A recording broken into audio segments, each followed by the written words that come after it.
আসসালামু আলাইকুম রহমতুল্লাহি ওয়া বারাকাতুহু। সম্মানিত দর্শক, আপনারা অনেকেই ভাবতেছেন যে ক্যাপকাট অ্যাপস দিয়ে ভিডিও এডিটিং করতে অনেক ঝামেলা হচ্ছে। তবে আজকে আমি আপনাদেরকে এমন একটি অ্যাপ্লিকেশন সম্পর্কে আলোচনা করব যে অ্যাপ্লিকেশনটা হচ্ছে ক্যাপকাটের থেকেও হাজার গুণ বেশি ভালো হবে।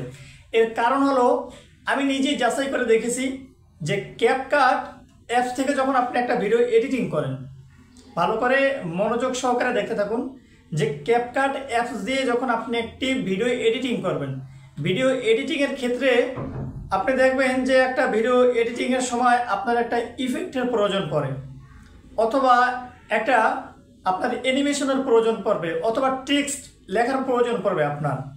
তো প্রয়োজনের ক্ষেত্রে যখন আপনি অ্যানিমেশন ব্যবহার করবেন, অথবা টেক্সট ব্যবহার করবেন, অথবা ইফেক্ট ব্যবহার করবেন, এগুলি ব্যবহার করার সময় সর্বপ্রথম উপরে আপনার লেখা দেখবেন যে পুরো লেখা আছে, অর্থাৎ আপনি এটা ইউজ করতে পারবেন না, এটা আপনার প্রিমিয়াম করতে হবে ক্যাপকাট অ্যাপসটা।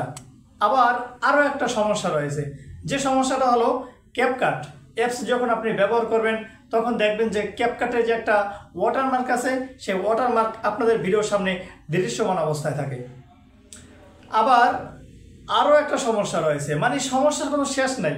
তবে আমি জানি যে ক্যাপকাট অ্যাপসটা প্রিমিয়াম যাদের আছে তাদের কিন্তু অনেকটা হেল্পফুল ভিডিও এডিটিংয়ের ক্ষেত্রে। কিন্তু আজকে একটা অ্যাপস আপনাদের কাছে শেয়ার করব, সেটা আপনার কোনো প্রিমিয়াম করা লাগবে না, প্রিমিয়াম ছাড়াই ক্যাপকাটের বাবা বলতে পারেন, যেটা ক্যাপকাটের থেকে ভিন্ন একটা আলাদা একটা অ্যাপ্লিকেশন। তবে আপনি এখানে প্রশ্ন করতে পারেন আমাকে যে তাহলে ক্যাপকাটের মতো কি কাজ করতে পারবো কি না। আমি বলবো যে আপনি ক্যাপকাটের থেকেও বেশি আপনি কাজ করতে পারবেন এই অ্যাপ্লিকেশনটা দিয়ে। কীরকমের কাজ করতে পারবেন, যেমন বললাম আপনার প্রিমিয়াম করতে হবে। আবার আরও একটা সমস্যা রয়েছে, সেটা হলো আপনি ক্যাপকাট অ্যাপসের মধ্যে যখন ভিডিও এডিটিং করবেন, এডিটিংয়ের সময় আপনার এখন প্রয়োজন পড়ছে যে ভিডিওর ভিতরে আপনার একটা বাংলা টেক্সট লেখার প্রয়োজন পড়েছে। আপনি কিন্তু ক্যাপকাট দিয়ে কিন্তু ডাইরেক্ট সরাসরি বাংলা লিখতে পারেন না। আপনি কি করেন, আপনি দেখা যায় ওয়েবসাইটে যান, ক্রোম ব্রাউজারে যান, ক্রোম ব্রাউজারে যাওয়ার পরে আপনি বিজয় বা আপনার মাধ্যমে যে বাংলা ফন্ট রয়েছে সেই ফন্টে আপনি কি লিখবেন সেটা লেখার পরে ওখান থেকে কোড আনার পরে তারপরে ক্যাপকাটে ব্যবহার করে তারপর আপনার বাংলা লেখা লাগতেছে। এখানে কিন্তু অনেক ব্যবধান, অনেকটা ঝামেলার মধ্যে পড়তে হয়। তবে আপনি আর একটা কাজ করতে পারেন, সেটা হলো আপনি সর্বপ্রথম প্লে স্টোরে আসবেন। প্লে স্টোরে আসার পরে আপনি উপরে সার্চ বারে আপনি সার্চ দেবেন ভিটা, VITA, ভিটা লিখে সার্চ দেবেন। সার্চ দেওয়ার পরে একটি অ্যাপ্লিকেশন পাবেন, এখানে লেখা রয়েছে এই যে ভিটা ভিডিও এডিটর অ্যান্ড মেকার। এই অ্যাপসটা আপনি ইনস্টল করবেন। ইনস্টল করার পরে এই যে ওপেন রয়েছে, ওপেনে ক্লিক করবেন। ওপেনে ক্লিক করার পরে এর আগে একটা কথা বলে রাখি, সামনে অ্যাপসটা শো করুক। আপনারা হয়তো বলতে পারেন যে আমি এটা কোনো প্রমোশনের মাধ্যমে আমি এটা শেয়ার করতেছি কিনা। না ভাই, আমি কোনো প্রমোশনের মাধ্যমে আমি এটা শেয়ার করতেছি না, জাস্ট আমার কাছে ভালো লেগেছে যে ক্যাপকাটের থেকে এটা ভালো, এই জন্য আমি আপনাদের কাছে শেয়ার করতেছি। আমাকে আপনি অন্য কোনো দ্বিমত কেউ পোষণ করবেন না এখানে, জাস্ট আপনাদের সুবিধার্থে ভিডিও এডিটিং করতে যেন আপনাদের সুবিধা হয় সেই জন্যই কিন্তু এই অ্যাপসটা আপনাদের কাছে আমি নিয়ে আসলাম। অ্যাপসের ভিতরে প্রবেশ করার পরে উপরে এগ্রি লেখা, এগ্রিতে ক্লিক করবেন। এগ্রিতে ক্লিক করার পরে আবার অ্যালাউ লেখা আসবে, অ্যালাউতে ক্লিক করবেন। অ্যালাউতে ক্লিক করার পরে আরও একটা কাজ রয়েছে, সেটা হলো এই যে উপরে যে সেটিংস অপশন রয়েছে, এই যে কোনায় এই সেটিংস অপশনে আপনি একটা ক্লিক করবেন। এখানে ক্লিক করার পরে এই যে দেখেন ভিটা ওয়াটারমার্ক, আপনি ভিডিওটা যখন এডিটিং করবেন, এডিটিংয়ের পরে আপনার এই অ্যাপসের একটা ওয়াটারমার্ক আসবে, সেটা আপনি এখান থেকে রিমুভ করবেন। এই যে অপশনটা অন করা আছে এটার উপরে ক্লিক করবেন, বাস অফ হয়ে গিয়েছে। তারপরে এই যে কোনায় যে ক্রস চিহ্ন রয়েছে এখানে ক্লিক করবেন। এখানে ক্লিক করার পরে বরাবরের মতো যেমন আপনি ভিডিও এডিটিং করেন সেরকমের আপনি এডিটিং করবেন। যেমন এই যে নিউ প্রজেক্ট রয়েছে, নিউ প্রজেক্টে ক্লিক করবেন। ক্লিক করার পরে আপনি এখান থেকে যে ভিডিওটা আপনি চুজ করবেন, যে ভিডিওটা আপনার কাছে ভালো লাগবে সেই ভিডিওটা আপনি এখান থেকে সিলেক্ট করে নেবেন। যেমন আমি এডিটিং করবো না, আমি দেখাইতেছি, যেমন একটা ভিডিও আমি সিলেক্ট করে নিলাম। তারপরে যে অ্যারো চিহ্ন রয়েছে এখানে একটা ক্লিক করলাম। ক্লিক করার পরে একটু ওয়েটিং করি, জাস্ট চলে আসে। এখন এখান থেকে একটা জিনিস খেয়াল করেন, যেমন দেখেন এখানে একেবারে ক্যাপকাটের মধ্যে যা কিছু রয়েছে আপনি এখানে সব কিছুই পাইবেন। এই যে এডিট, সাউন্ড, তারপর টেক্সট, এই টেক্সটে একটা ক্লিক করি। এখানে মজার বিষয় হলো টেক্সটে আরেকবার ক্লিক করি। আরেকবার ক্লিক করার পরে যেমন দেখেন যে আপনি ক্যাপকাটের মধ্যে কিন্তু আপনি বাংলা লিখতে পারেন না, এটা কিন্তু আপনার অবশ্যই স্বীকার করতে হবে। তবে আমি এখানে বাংলা লিখি, দেখি লিখতে পারি কিনা। যেমন আমি লিখি আমার নাম সাইদুল।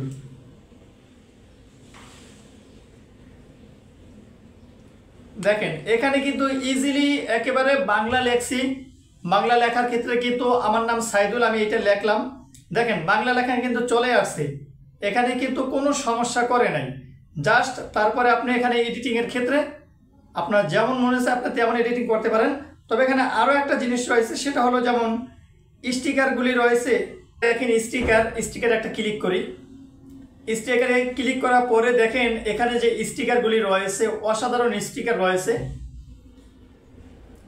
এক কথায় আপনার যেমন খুশি তেমন আপনি এখান থেকে আপনি ইউজ করতে পারবেন, ব্যবহার করতে পারবেন, আপনার কোনো সমস্যা হবে না। তারপরে ব্যাগে আসলাম, আসার পরে এই যে ইফেক্ট রয়েছে, ইফেক্টে একটা ক্লিক করি। ইফেক্টে ক্লিক করার পরে আবার ইফেক্টে ক্লিক করলাম। তারপর দেখেন যে এই যে ইফেক্টগুলি চলে আসছে। আপনার যেমন মনে চায় তেমন আপনি ইফেক্ট ব্যবহার করবেন। যদি ক্যাপকাটের মতো যদি পুরো লেখা থাকতো, ক্যাপকাটের ভিতরে যে কোনো পুরো লেখা আছে, তাহলে কিন্তু এখানে কিন্তু শো করতে যে পুরো, তাহলে এখানে কিন্তু শো করতে যে পুরো লেখাটা রয়েছে সেটা শো করতে। এখানে আমি একটা ব্যবহার করি, এটার উপরে ক্লিক করলাম। দেখেন আমি এখানে একটা ইফেক্ট ব্যবহার করলাম, ইফেক্টটার সাথে সাথে চলে আসছে।